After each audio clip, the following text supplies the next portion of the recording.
nós, como igreja de Cristo, viveremos na presença do Senhor algo extraordinário nos dias que virão. Só que não do jeito que a gente idealiza. Porque como que a gente imagina um evento? E eu quero até abrir aqui o meu coração com todo o respeito que eu tenho para os irmãos. Eu quero compartilhar algo com vocês.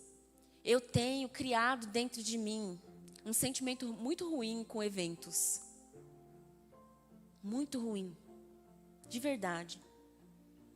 Irmãos, eu aceitei a Jesus aqui nesta igreja por causa de uma festividade. Aquela palavra atingiu meu coração. E quando o presbítero Gilvano um dia fez o apelo, eu estava sentada bem assim, ó. Este altar não era aqui. Era um pouco mais para frente, né? Era um pouquinho mais à frente. E eu estava sentada assim, mais ou menos na terceira fileira, com a minha família. Não tinha o Pedro ainda. A Gabi era bem pequenininha, tinha um pouquinho mais de um ano.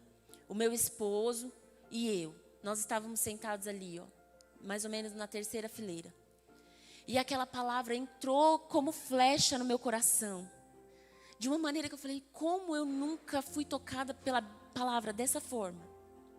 Como que eu não nasci num berço evangélico, mas eu sempre fui cristã. E como que eu nunca prestei atenção na grandiosidade que é esta palavra. Na ferramenta maravilhosa que é essa palavra. E quando o presbítero Gilvan fez o apelo, eu não sei nem como eu cheguei no altar. Os irmãos já choraram tanto que as vistas ficam turvas e você não consegue enxergar? As minhas vistas estavam muito turvas de tanto que eu chorava. E eu não sei como eu cheguei aqui no altar. E eu não combinei nada com o meu esposo. Eu vou aceitar Jesus hoje. Eu simplesmente vim. E aí, de repente, quando eu abri os olhos, o meu esposo já estava do meu lado. E foi num evento assim. Sabe? Só que hoje, eu não consigo entender o que está havendo com a igreja. Sabe? Por que que o evento tem tão mais valor do que aquilo que Deus pode fazer? Entendam, eu não estou sendo ingrata, porque eu fui tocada pelo Senhor e eu tomei uma decisão muito importante na minha vida numa festividade, assim, por causa de uma festividade. Mas o que tem acontecido com a igreja? O que tem acontecido com a nossa igreja? Por que que louvores bem executados, um pregador de fora, grupos de fora, têm mais valor do que aquilo que Deus pode fazer?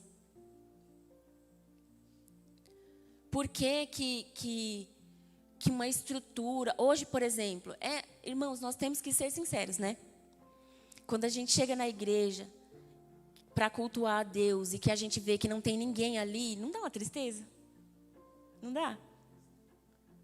Dá uma tristezinha, assim. A gente sabe que a gente veio aqui para adorar a Deus.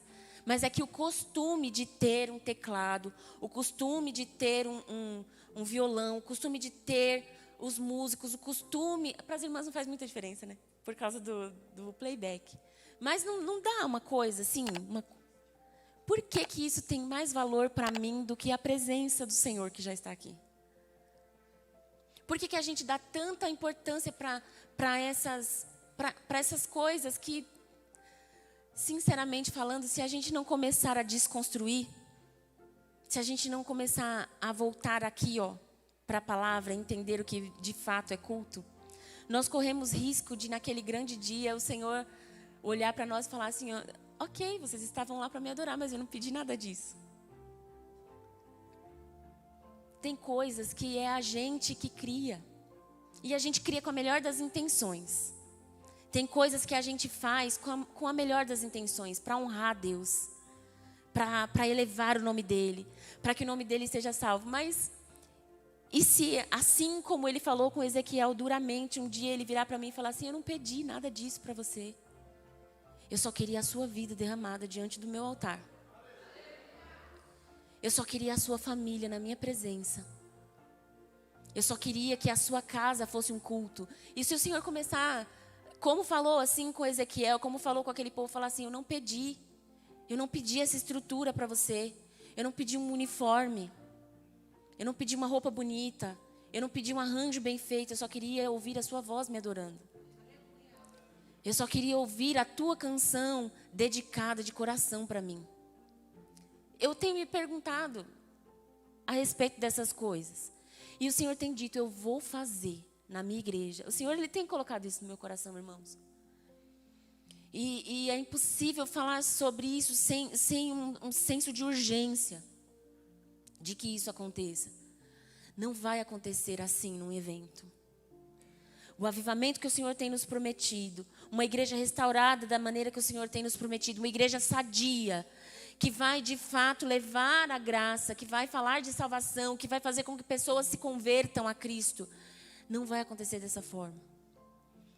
Os irmãos, os mais chegados, eles sabem, a gente sempre conversa a respeito disso. Eu creio num avivamento que vai nascer na sala da minha casa.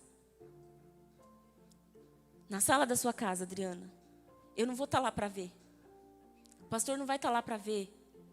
O pastor não vai estar lá para sentir a presença de Deus forte na sua casa, Jace. Mas nós vamos ser tão cheios dentro da nossa casa. Nós vamos ser tão cheios do Espírito Santo dentro da nossa casa, na nossa sala, com os nossos filhos. Tão cheios, que vai ser impossível adentrar por aquelas portas e algo incrível não acontecer. Você entende? É o contrário. É o oposto do que nós temos buscado. Às vezes, se perguntarem para você assim, ó, por que você vem na igreja? Para buscar a presença de Deus. Não. A presença de Deus a gente busca no secreto. A presença de Deus a gente busca no dia a dia. O que a gente vem fazer aqui é elevar um trono para Ele. É só isso. O que a gente vem fazer quando a gente sai da nossa casa é erguer um trono para o Senhor. De adoração e elevar este trono no mais alto dos céus. Porque a presença verdadeira nós vamos experimentar na nossa casa. Sem microfone.